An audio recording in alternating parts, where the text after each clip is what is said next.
Men are still the head of the household when they run the relationship that way. How are they the head of the household if you're not even living together? There is no household. You're paying for everything. So your solution is have two separate houses, so you're paying double, and then Yeah, that's split one way to do parenting it. time with the woman? Your worldview just showed that there's no distinction. If I get a divorce, I have to pay for my ex-wife's new living arrangement in a new domicile through child support, and then I Got it. have to take care of the kids. It's literally, Okay. you're just asking men to live like they're divorced. Your whole argument always seems to go back to like it ought to be this way in a perfect world. No. But the problem with Christianity and the churches in general is they're compromised, right? Like toxic Some of them feminism ruin most Western religions today. They're painting rainbows on churches or allowing kids to attend, even in Christian churches. There's been plenty of examples of that. So yeah, there's but I no- mean, like, there's no real buffer. secularism's no protection from that. That's the first argument. It's not like you being not a Christian is going to protect you Right, so, I from mean, you're having saying your. Christianity Hang on. Let me slightly respond. better, but it's still No, it's doesn't not just resolve the slightly issue. better. It's overwhelmingly better. Descriptively, now it's true. So let's untangle a couple things.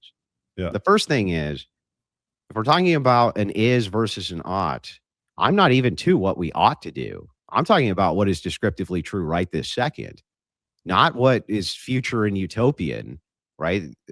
Coach Greg Adams made this mistake too because he's a moron. But I don't think you seem like a smart guy. I'm talking about what's true now, not what's true in Yeah, 300 years. What what's is true right now is that everybody that gets married as a man faces the wrath of family court and toxic feminism. no, they don't. Yes, they do. No, they don't. They don't Yes, they face do. it. In fact, in many of You these can be- groups, almost none of them face it. My friend, I have a gentleman that I spoke to a couple of weeks ago that was in a Christian Orthodox marriage, 8 kids. Mhm. The wife and the pastor turned against him, threw him out of the court. He got divorced, raped, alienated from his kids. Would you like me to keep telling you more stories? Do you about think, like, hang on, Rich, do you think that because some bad things happen to some people, that means all people in that group are going to experience those No, bad what things? I'm saying is that there is no consistency with the churches these days. It's not a buffer. It doesn't offer a significant enough of a improvement in the outcome that I would say that it justifies taking the risk of living in a way that looks like marriage to the government. Okay, well, let's try this then. If that's the argument, if the argument is any risk is too much risk, then what is the proper way in which we raise children in the 21st century? Can you walk me through how a guy who is, I don't know, 23 wants to have kids? Sure. Okay. How's he supposed to do that without having a bunch of wealth that he's not going to have at 23? That's just not going to happen. Right. How does he actually have children and raise them absent That's moving a great into question. hang on. Okay, go ahead. Let me finish the question. Absent risk mitigation. So what I would say is there's no way to have good outcomes for children absent being in a married home in a general sense. There are sometimes where it can work out, but most times it doesn't. The outcomes for the children are bad. Cohabitation outcomes are almost always universally bad. Mm-hmm. But risk mitigation, we're talking about through traditional marriages in the church, seem to buffer against this in a significant way. So I'm 23, I want to have kids. How do I do that absent a wife exactly and get good outcomes? Can you tell me that?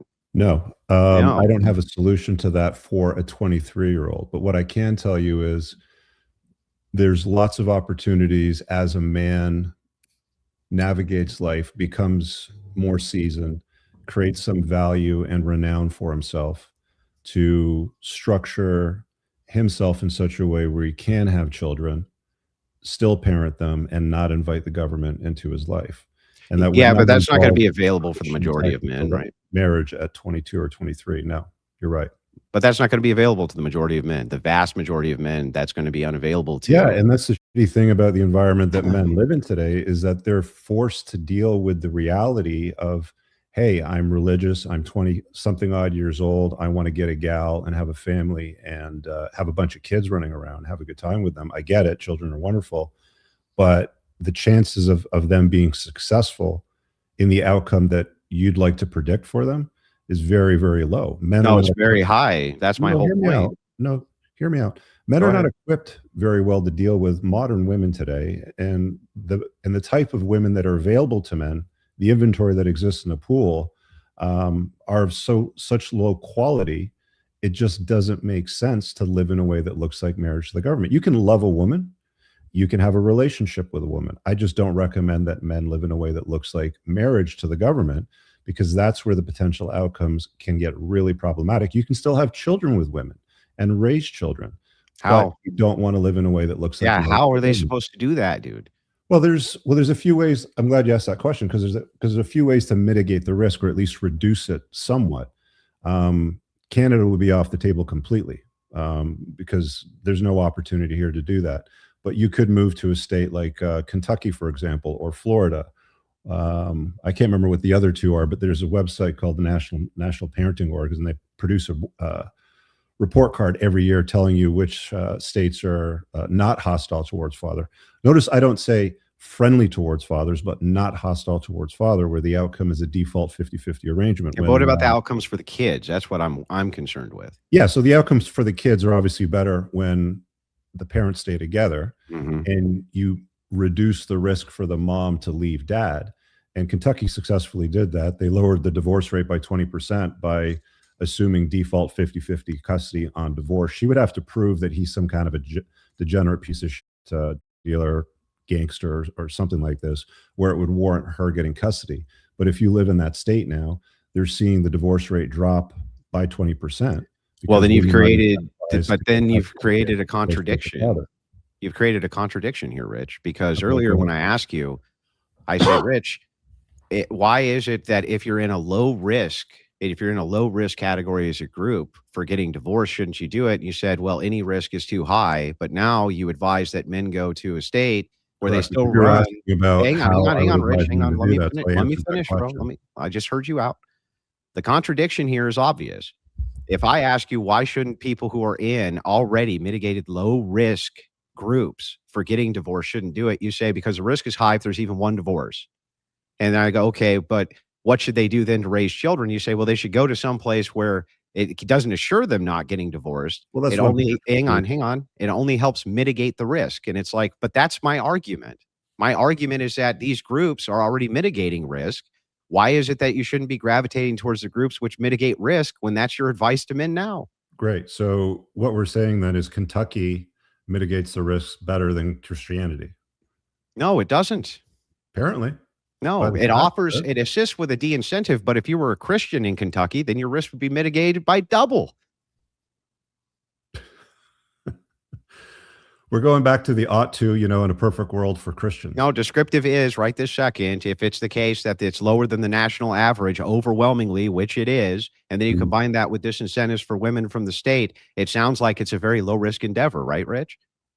It's a high enough risk that it's not worth any man to live in a way that looks like marriage to the government. I mean, like, even But you in just like said to there move to a hear me place out for where a second, Andrew. I'm so You gotta confused let me by this. talk sometimes too, okay? I've been letting you talk. In heavy like Eastern Orthodox countries like Russia, the narrative is still women get 80% of custody orders, right?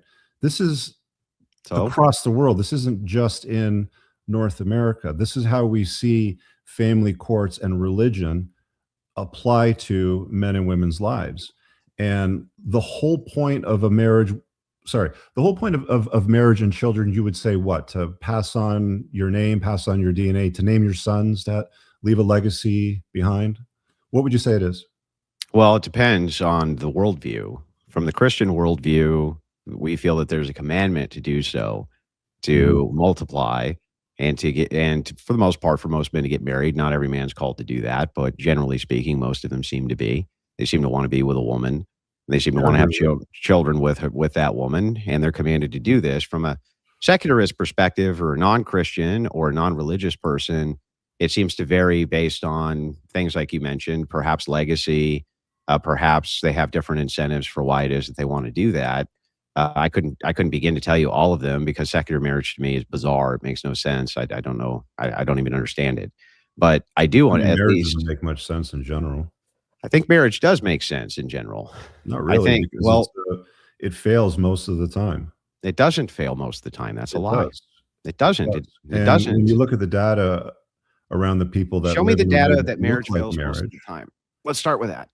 with what? Sorry. The data that marriage fails most of the time. Yeah. So when you look at the data on people that live in a way that looks like marriage, so there was a study done. Aaron and Acevedo covered this. The effects of love on long-term relationships, and they found that less than 13% of people in the study, and I can't remember the count. I think I wrote it down over here. Hold on a second.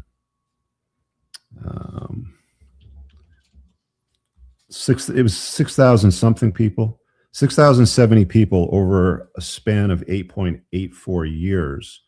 And again, the title of the study is Does Long-Term Relationship Kill Romantic Love? 12% are in love and 3% are in a state of obsession or bliss. I think that's why most guys would want to get married, is they think that they're going to be in a state of obsession or bliss with their wife into perpetuity and be granted access to lots of enthusiastic sex whenever they want it. And that's not the reality that most men experience when they get into it. And some of that data supports that, suggesting that most people that are still together over 8.84 years don't even like each other. So you're saying that, yeah, the divorce rate is, I don't know, 40 something percent or whatever it happens to be. Then you got to look at the people that are staying together out of maybe convenience because they're too cowardly to leave. They're not good enough looking to leave. They might be poor. They might have other anchors sort of tying them down. But there's a lot of people that stay in long-term relationships that don't even like each other. Like the chances of you being in love with your spouse is very low. So what? Yeah, so what? So the question here that I'm asking you is, well, the point that I'm making is man wants to have kids kids in long-term relationships, because you're saying it's worth great, it. but That let's live in a way that look like marriage, and I'm let's- telling you, the data suggests that that's not reflective of what. Yeah, people look for. here's the problem with the argument where it holds no muster and it doesn't even contend with what I'm asking you. What I'm asking you is, if you want to have kids, you want to have children, and you want good outcomes for the children, what other than marriage, especially from a religious perspective, is going to create better outcomes for the children, Rich? That's the question. Now, you keep defaulting to, what about me, the father? What about me, this guy? Hang on, I get that. Worthwhile for men, so I'm talking about men, right? Like this is the angle. This is the prompt. Yeah, but the thing is like, I'm always trying to bring it back to men. But you see how men want to have kids, Sure. And so they want their kids to have good outcomes. And Sure. so, how are men going to have their kids have good outcomes? Well, you can have kids and not live in a way that looks like marriage to the government. Yeah. Okay. How? You have kids with a woman, you don't live together, and you parent them together in separate homes. What's that looks the same as divorce. That looks the same as a divorced arrangement to me. How is that different? And that's the unfortunate reality of the world that we live in today. What? So your solution is, if you get, so here's your idea. The your only idea difference is the man is still the head of the household. Hang on. Here's what you just said. If you get divorced, am I allowed to respond? Is that the men are still the head of the household when they run the relationship that way versus they're not the head of the household. Women are still. Sorry? How are they the head of the household if you're not even living together? There is no household. You're paying for everything. Yeah. So your solution is have two separate houses. So you're paying double for two separate houses, and then split parenting time. Split parenting time with the woman. What's that? Your idea here is pay for two different domiciles and then split parenting time with the woman. Now, if we had a divorced relationship, you would be living in two domiciles and splitting the parent time with the woman.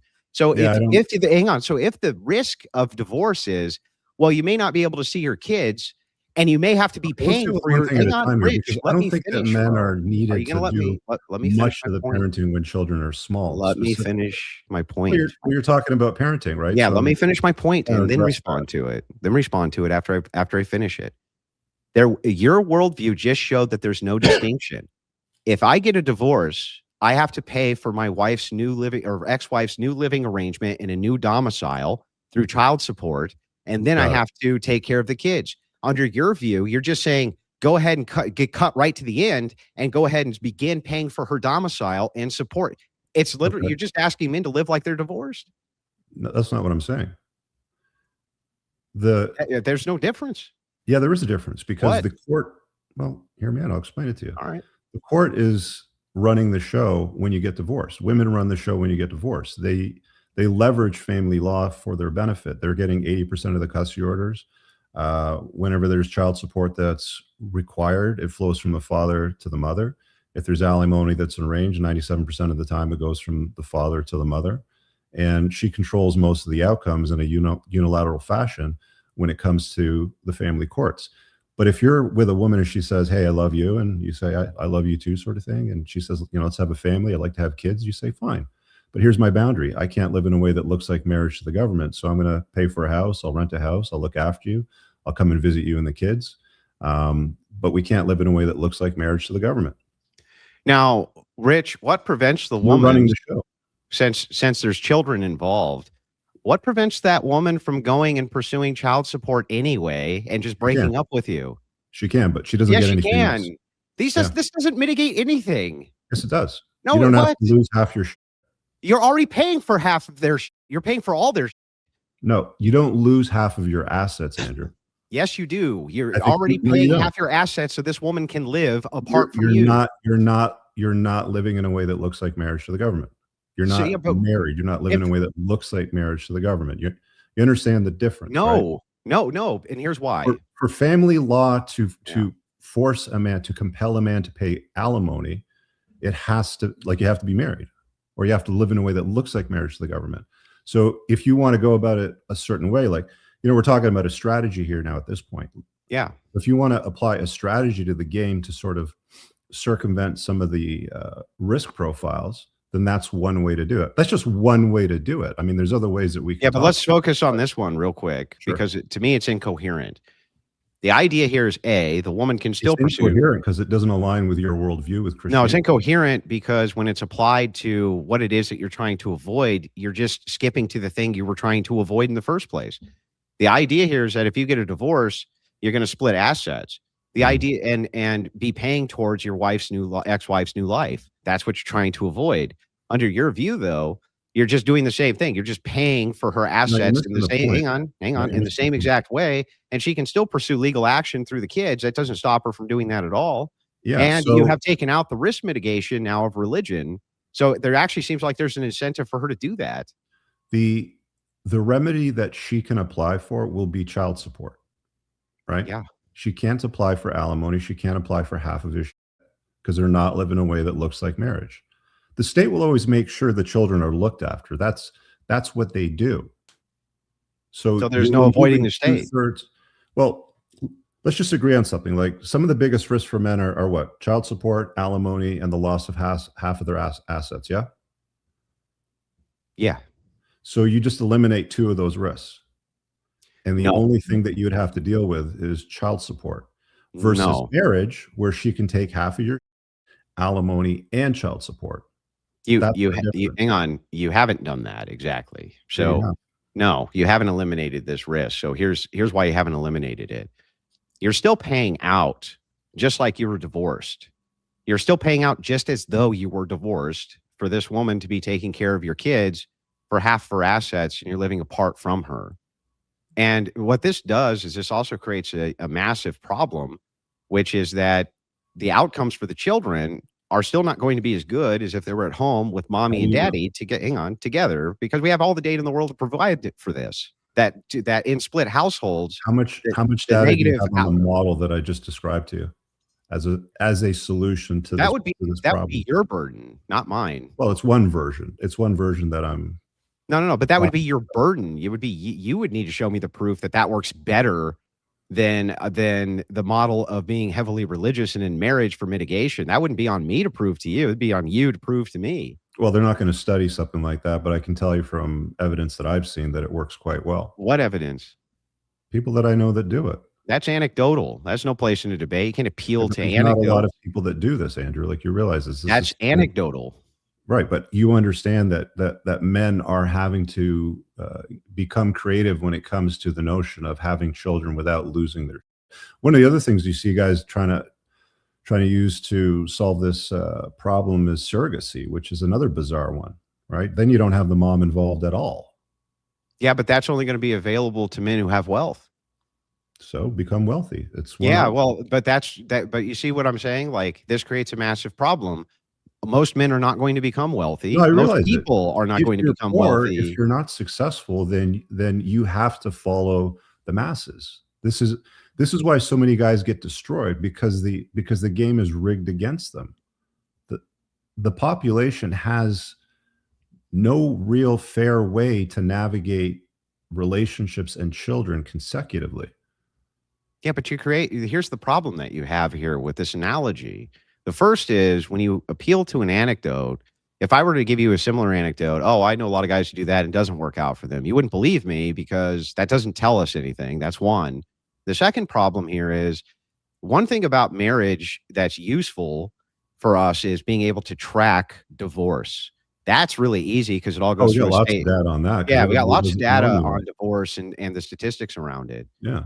And the problem that you have here is that you're saying, well, men are getting destroyed because of how many of these, marriages end in divorce. But that's actually only true of some groups.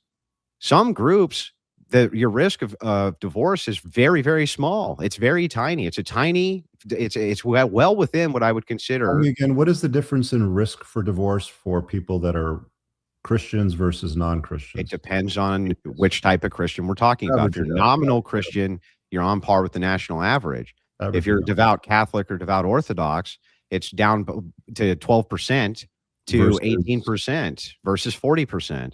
12 versus 40. That's a huge, like we're talking about now, well within acceptable risk.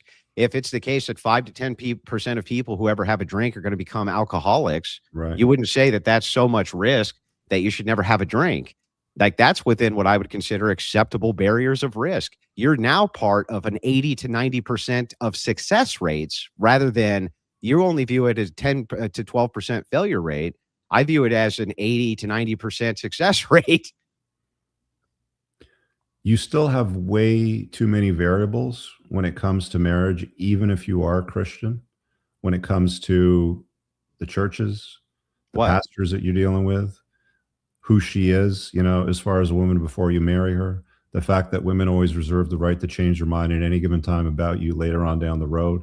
I've seen many, many religious people get divorced and get absolutely cleaned out. Sure, but why don't the numbers then reflect it within the individualistic I don't know. group? I haven't collected the data, but I mean, But you've I also just gave you the holes at some data. of the data as well that I've talked about. You can look at You the also have data. scientists say that the Earth is warming when we all know that's not happening. It's Yeah, slowly. yeah, but hang on. There's a big difference between people producing warming models, which are vastly hypothetical and predictive, versus gathering data which is established because we just have raw numbers of how many people are divorced within which category, which group. I mean, the So, vast do majority you of think you're climate gonna? models, they try to point to statistics that are as accurate as possible, but Well, I you know, mean, we have accurate records of how many sure. have been divorced, man. That's not hard to gather. Yeah. That's not hard data to figure out. And so Why if aren't you that's the pushing case, for Hindu type of religion since the divorce rate's lower, or for I Amish agree. style living? Yeah, well, actually, Divorce I rate's agree. lower. What I'm looking for is what is the things inside of these religious models that's keeping the divorce rate so low compared to the average. And I think that that's what's left out of the nuance of the Okay, well, discussion. tell us. Tell us. Well, here's what's going on. And again, well studied phenomenon is that religion operates on a support network. So you end up having people who have shared like minded value structures, especially for your wife. Well, that's a big thing because if women are hanging out with like divorcees and they're hanging out with promiscuous women and things like that, they tend to often follow suit based on those social pressures. Correct. Men actually do this too, to a lesser degree, but they do it too, depending on the friend and in group they have. They tend to do more or less degenerate behavior, depending on how those groups play out. When it comes to women, they do the same exact thing. But now, if you have a support group and a support network that's like minded and is focusing specifically on the same value structures, which is stay married, here's what the role of the woman is, et cetera, it creates a reinforcement in those communities, which mitigates against divorce. And it gives a support network to people having marital troubles. That seems to be what's going on. And that's Okay. not accessible to the general population outside of that.